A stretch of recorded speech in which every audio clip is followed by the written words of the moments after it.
आदाब, नमस्कार, सत श्री अकाल। दोस्तों, चलिए आम की कुछ मीठी रसीली गुफ्तगू करते हैं। प्यारे दोस्तों, जहाँ में कोई ऐसा होगा जो आम नापसंद करता होगा। बेशक आम फल की बात ही कुछ और है। ये आम नहीं बल्कि ख़ास है।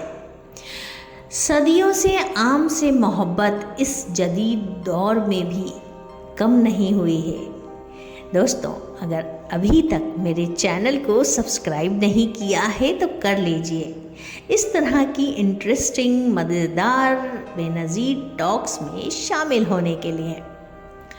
चलते हैं वीडियो की तरफ। जोश मलिहाबादी और आम। हमारी तरह जोश साहब भी आमों से बेपनाह मोहब्बत करते थे। पाकिस्तान क़याम के वक्त जोश साहब अपने दोस्तों के साथ एक महफिल में गुफ्तगू कर रहे थे। उनके एक पाकिस्तानी दोस्त ने पूछा, हमारे अनार की तरह कोई फल है आपके यहाँ? जोश साहब ने कहा, दशहरी। फिर पाकिस्तानी दोस्त ने कहा कि हमारे अंगूर का क्या जवाब है आपके पास? जोश साहब ने कहा, सफ़ेदा। फिर वो पाकिस्तानी नहीं माना। अब उसने पूछा, हमारे आलू बुखारे से रसीला फल क्या है आपके वहाँ? जोश साहब ने पुरएहतमाद लहजे में कहा, चौसा। पाकिस्तानी और फलों के नाम गिनाता चला गया और जोश साहब आमों की किस्मों के नाम गिनाते रहे। आखिर में वो झल्ला के बोला, क्या आपके वहाँ आम के अलावा कोई दूसरा फल नहीं होता?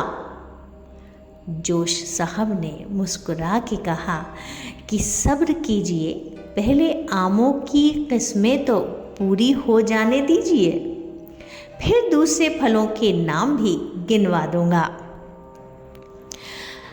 इस शायराना महफिल की गुफ्तगू के साथ आगे बढ़ते हैं। हम आम के इतिहास में चलते हैं। लखनऊ से सटे काकोरी में एक पुराना गांव है जिसका नाम है दशहरी। दशहरी गांव की खासियत ये है कि यहाँ एक ऐतिहासिक पेड़ है जो करीब 200 से 250 साल पुराना बताया जाता है। इस पेड़ का नाम दशहरी है। जी हाँ, गांव का नाम भी दशहरी है और इस पेड़ का नाम भी। अब आप पूछेंगे कि ये नाम कैसे पड़ा, तो मैं आपको बता दूं कि गांव वालों का कहना है कि जब इस पेड़ पर पहली बार आम आया था तो गांव वालों ने मिलकर गांव के नाम पर उसका नाम दशहरी रख दिया था। तभी से दशहरी आम का जन्म हुआ और आज दशहरी आम लखनऊ की पहचान बन चुका है।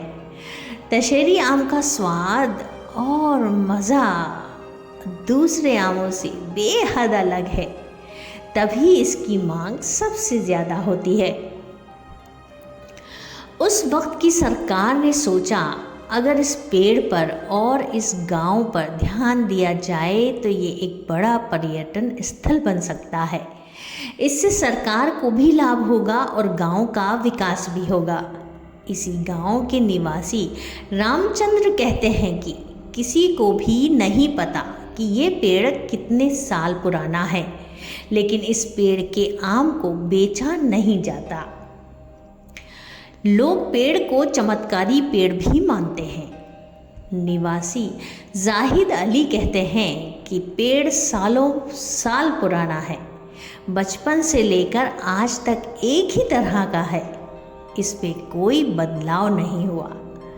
वहीं गांव के निवासी छोटे लाल कन्नौजिया कहते हैं कि ये पेड़ दशहरी गांव की पहचान है, लेकिन कोई इस पेड़ की टहनी चुरा कर मलिहाबाद ले गया था और उसने मलिहाबाद में दशहरी आमों को प्रसिद्ध कर दिया। असल में दशहरी आम दशहरी गांव की पहचान है, ना कि मलिहाबाद की। साथ ही उनका ये भी कहना है कि ये पेड़ चमत्कारी पेड़ है। एक वक्त था जब ये पेड़ पूरी तरह से सूख चुका था, लेकिन फिर अचानक से हरा भरा हो गया। इसी तरह गांव वालों में अलग अलग इस पेड़ को लेकर ख्यालात हैं, लेकिन ये पेड़ अद्भुत है। बॉलीवुड से भी बहुत से लोग इसे देखने आते हैं। गांव वाले बताते हैं कि इस पेड़ को देखने के लिए बॉलीवुड इंडस्ट्री से कई बड़े अभिनेता भी आ चुके हैं। कई बड़े अधिकारी और विदेशी लोग भी आते हैं, यहाँ आते हैं और इस पेड़ की फ़ोटो खींचकर अपने साथ यादों के तौर पर ले जाते हैं। दोस्तों, ये तो हुई दशहरी आम की बात। अब ज़रा दूसरी किस्म के आम का किस्से सुनाती हूँ।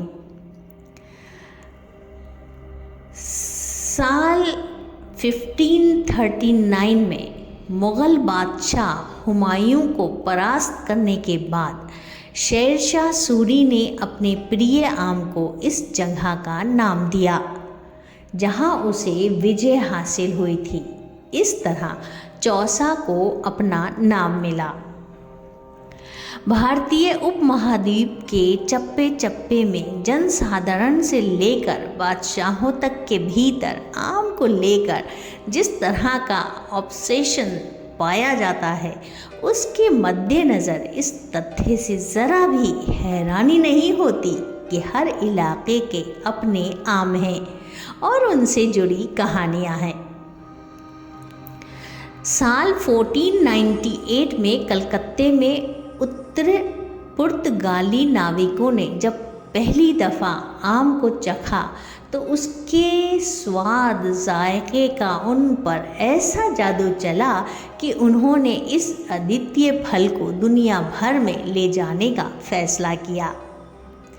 भारत में पाए जाने वाले आमों के नामों की फहरिस्त में हमारे यहाँ सफ़ेदा, चुस्की, दशहरी, कलमी, चौसा, लंगड़ा जैसे नामों के अलावा इनके कितनी ही तरह के दिल फरेब नाम पाए जाते हैं, जैसे मधुदूत, मलिका, कामांग, तोतापरी, कोकिलावास, जरदालू और कामवल्लभा।